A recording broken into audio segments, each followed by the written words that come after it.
Halo semuanya, khususnya buat kalian yang sekarang kelas 5, wah lagi seru-serunya ya. Nah, di bahasan kali ini kita bakal bongkar sesuatu yang super dekat sama kita. Coba deh bayangin pas di kantong celana atau di dalam tas kalian ada benda kecil yang bisa ngehubungin kalian ke seluruh penjuru dunia. Yap, betul banget smartphone kalian. Hari ini kakak mau ngajak kalian ngobrol santai, membedah rahasia di balik layar kaca itu. Kita bakal cari tahu gimana sih cara paling oke buat pakai benda ajaib ini supaya nggak malah mengendalikan kita. Yuk, langsung aja kita mulai. Sekarang coba deh kalian jawab jujur di dalam hati. Berapa jam sih biasanya kalian main HP dalam sehari? Nggak usah dihitung detail, kira-kira aja. Apa cuma sebentar pas pulang sekolah? Atau sampai larut malam sembunyi-sembunyi di balik selimut?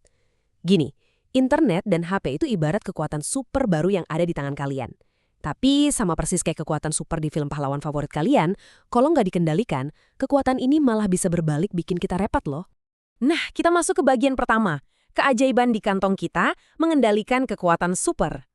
Kalian tahu nggak, ada data dari penelitian sosiologi yang narik banget nih. Ternyata, walaupun 55% atau lebih dari separuh anak-anak dan remaja ngerasa waktu online mereka itu udah pas, ada kelompok yang lumayan besar juga loh, sekitar 35% dari mereka diam-diam nyadar kalau mereka kelamaan mantengin HP.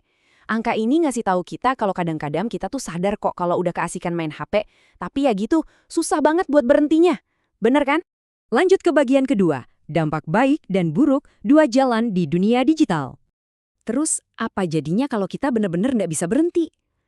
Nah, disinilah kekuatan super kita tadi bisa berubah jadi sesuatu yang melemahkan kita. Ada sebuah penelitian keren dari Universitas Harvard yang nemuin kalau di dunia digital itu, ibaratnya ada dua jalur utama. Jalur pertama namanya penggunaan rutin. Ini jalur yang sehat banget. Kalian pakai HP buat ngerjain tugas sekolah, balas chat teman, terus ya udah HP-nya ditaruh lagi.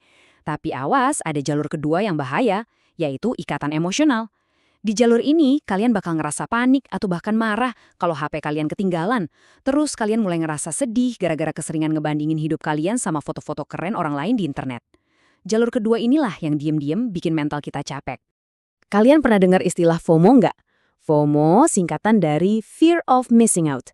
Sederhananya, ini tuh perasaan cemas dan gelisah karena kalian takut banget ketinggalan sesuatu yang seru.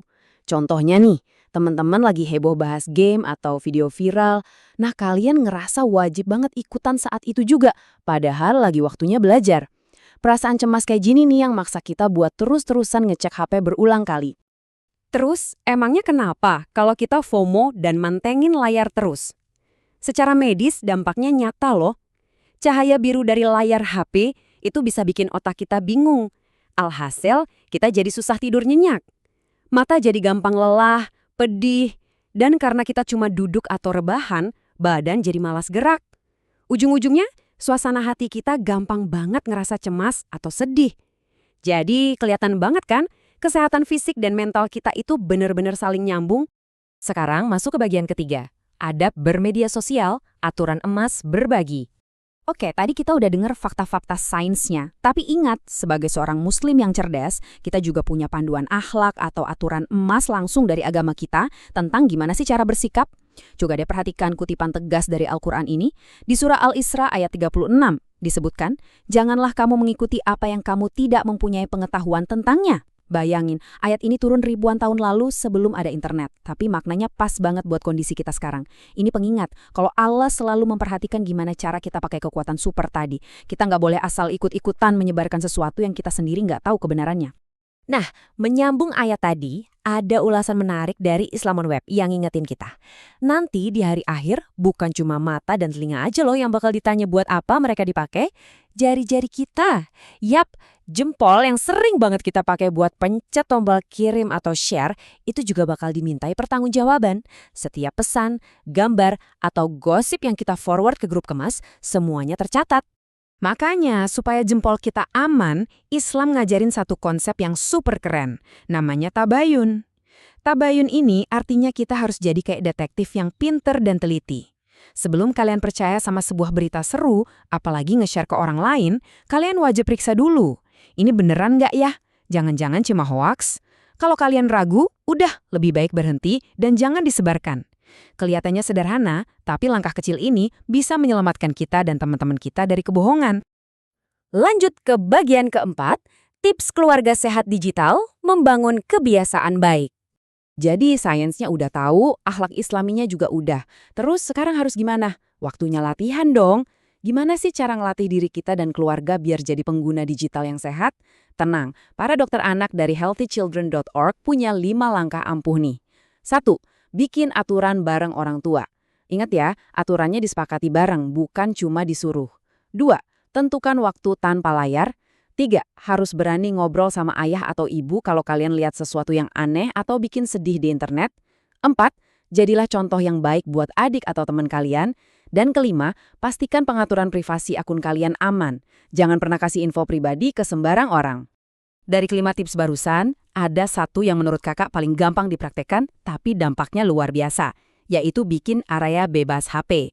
Coba deh sepakati aturan ini di rumah. Misalnya, pas lagi makan malam bareng keluarga, jauhkan semua HP dari meja. Pakai waktu itu beneran buat ngobrol. Dan yang gak kalah penting, 1 jam sebelum tidur malam, matikan semua layar. Kenapa? Biar otak kalian bisa istirahat total dan besok paginya kalian bisa bangun dengan perasaan super segar. Kita sampai di bagian terakhir. Bagian kelima, menjadi muslim cerdas digital. Melatih pengendalian diri. Nah, sekarang bener-bener waktunya kita ambil alih kendali atas kekuatan super digital ini.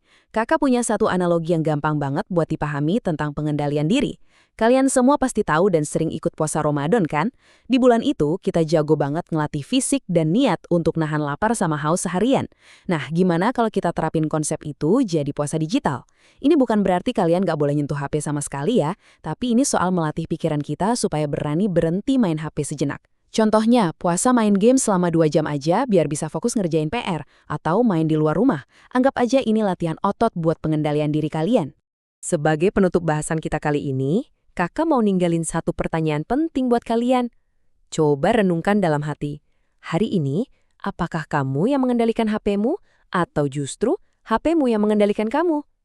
Ingat ya, internet itu emang keajaiban luar biasa yang ada di kantong kita. Gunakanlah kekuatan super itu buat hal-hal yang bermanfaat. Jadilah detektif tabayun yang pintar sebelum nge-share sesuatu. Dan yang paling penting, jangan lupa untuk nikmatin serunya dunia nyata bareng keluarga dan teman-teman kalian. Terima kasih udah dengerin bahasan kali ini. Sampai ketemu di petualangan ilmu berikutnya.